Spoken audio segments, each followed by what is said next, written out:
Let us now see how Louis Braille came into contact with the solution devised by Charles Barbier.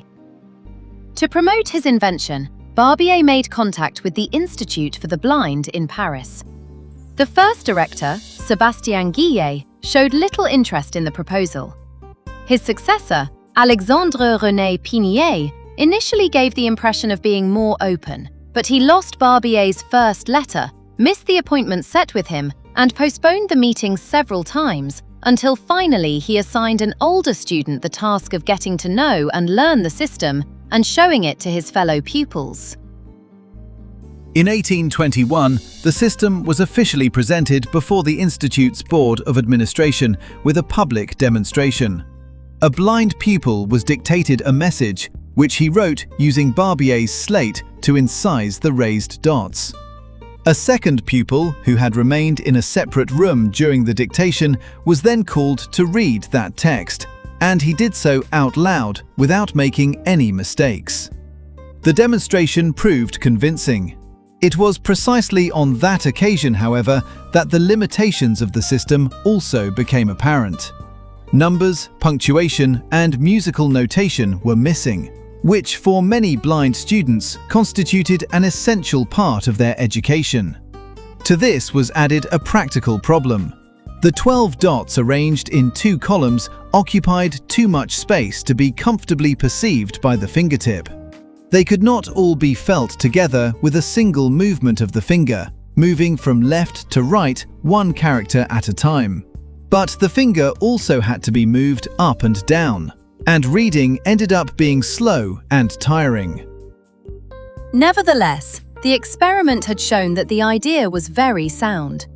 It was precisely that demonstration that struck the young Louis Braille, who took Charles Barbier's system as a starting point to develop a more complete and effective method, keeping the principle of raised dots and using the tools devised by Barbier. The Canadian writer Philippa Campsie, who has directly examined Barbier's letters preserved at the Paris Institute, however, calls into question a widespread belief about the origins of Braille's system. It has often been claimed that the young Braille, still a teenager, met Barbier and criticized his system in front of him, arousing his resentment. The letters, however, paint a different picture. Barbier did not meet Braille before 1833, 4 years after Braille had already published his own method. When Barbier learned of the existence of the new system, he wrote to Braille to congratulate him. Subsequently, the two met several times and their relations were cordial. According to Campsie, the conflictual version was spread by Pinier, who held Barbier in low regard and put his own account in writing only after the death of both men. As for the reasons that led Charles Barbier to develop his system, Philippa Campsie proposes an interesting hypothesis. Barbier himself had difficulties with writing. His handwriting was untidy and his spelling uncertain, to such an extent that for formal correspondence he made use of a scribe. It is possible that this personal experience too had oriented him towards the search for a simpler and more regular method. The fact remains that his contribution was decisive and constituted a fundamental starting point for Louis Braille. The memory of the two men, however, has followed different paths. Braille rests in the Pantheon, while Barbier's tomb at the Père Lachaise cemetery is today so worn by time as to be almost illegible, perceptible in an almost symbolic way more by touch than by sight. Charles Barbier's system began to circulate among the pupils of the Institute for the Blind in Paris.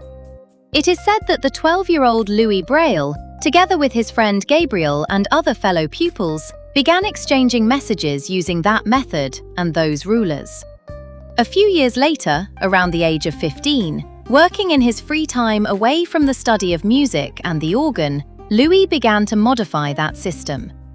He reduced the number of dots, limiting them to 6, thus making them fit entirely within the most sensitive area of the fingertip, and modified the slate devised by Barbier accordingly. The new reading and writing system developed by the very young Louis Braille was not received with enthusiasm by the sighted teachers of the Institute. It was based on a code completely different from traditional print, and the teachers feared having to learn a method which, in their judgment, would complicate the lessons. Despite this resistance, Braille pressed on with determination. At the age of 20, in 1829, he published his first book, Method of Writing Words, Music and Plainsong by Means of Dots, intended for the use of blind people and organized for them, and around the same time he was appointed assistant teacher. The precarious conditions of the institute and poverty contributed to weakening his already fragile health. From a young age, he was struck by tuberculosis, a disease that accompanied him for his entire life. He continued to teach, to devote himself to music, and to perfect his system, while his condition slowly worsened. He died in 1852, at the age of 43. In his hometown, a square, a monument, and a museum have been dedicated to him. The highest recognition, however, came in 1952, on the centenary of his death, when his remains were transferred to the Pantheon in Paris, the mausoleum that houses the most illustrious figures in French history.